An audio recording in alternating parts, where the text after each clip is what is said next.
Iako vam se čini da mačka radi neke potpuno nepromišljene i totalno lude vratolomije, znajte da svako ponašanje krije skrivenu poruku. Koju? Ako volite mačke, pretplatite se na najveći kanal svih ljubitelja životinja, a sada slijedi top 10 čudnih ponašanja mačaka. 10. Spavanje na neobičnim mjestima i u čudnim pozama. Ponekad se vlasnici pitaju zašto mačka spava na tipkovnici, laptopu, vrhu ormara i slično.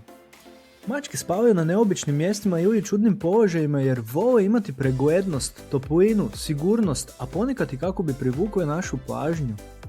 9. Namjerno rušenje stvari. Sigurno ste vidjeli smiješne video zapise gdje mačka malo po malo dovodi stvar do ruba i onda je ruši na pod. Zašto? Mačke su znatiželjne i vole testirati fiziku predmeta, a ponekad to naprave iz dosade ili kako bi privukle pažnju. Na 8. mjestu čudnih ponašanja nalazi se sporo treptanje i buljenje.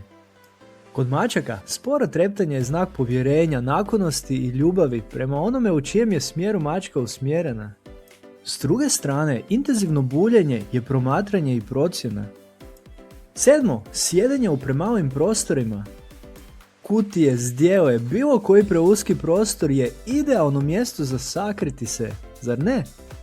A kao što vrlo vjerojatno pretpostavljate, mačke se vole skrivati jer se tako osjećaju sigurno i zaštićeno. 6. ponašanje, donošenje darova. Darovi su instinktivno ponašanje mačaka i mogu značiti nekoliko stvari. Ako se radi o životinjama, tada mačka s vama dijeli svoj ulov kao s članom obitelji iz ljubavi, uči vas loviti ili joj niste dali hranu pa će sada ona nahraniti obitelj. Na 5. mjestu čudnih ponašanja mačke nalazi se trljanje glavom. Trljanje u stvari i vas je označavanje mirisom i mačke to rade kako bi se povezale s vama. Dakle, vi ste njezin član obitelji, a stvari su njezin teritorij. Na 4. mjestu nalazi se gnječenje kandžama. To je ponašanje iz mačje mladosti i označava ugodu, sigurnost i privrženost. Ako mačka gnječi neku stvar, osjeća se ugodno, a ako gnječi vas, tada je to utjeha, sigurnost i privrženost. Na 3. mjestu liste čudnih ponašanja mačke je čudno mjaukanje prema pticama. Brzo kviktanje je poseban zvuk koje mačke proizvode najčešće kada gledaju ptice. Naime, one to rade kao dio lovačkog instinkta i iz frustracije jer ne mogu do njih. Na 2. mjestu liste čudnih ponašanja mačke nalazi se buljenje u ništa. U jednome od prijašnjih videa objasnio sam kako mačke nevjerojatno dobro čuju i vide ono što mi ne. Dakle, može se raditi o nekim malim organizmima koje mi ne vidimo ili pak čuju zvukove iz zemlje, odnosno pomicanje zemljene kore, a ako vjerujete u nadnaravno, tada možda i vide duhove, iako za to nema dokaza.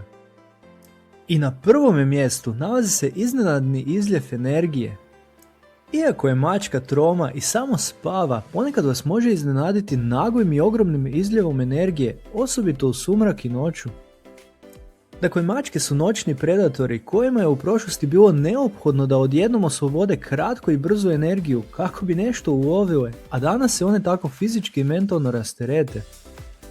Dakle, mačke su ponekad čudna bića koja se ne ponašaju kao mi. Ipak, svako ponašanje ima skrivenu poruku, čak i ono najluđe, najčudnije i najsmiješnije. Radi li vaša mačka neke od prije navedenih ponašanja? Ako vam se video svidio, pretplatite se na najveći kanal svih ljubitelja životinja i pogledajte video u opisu 110 stvari koje mačke mrze, koji je ujedno jedan od najpopularnijih videa na kanalu. Vidimo se u sljedećem videu i zapamtite, sačuvajmo naše kućne ljubimce zdravima i veselima, lijep pozdrav!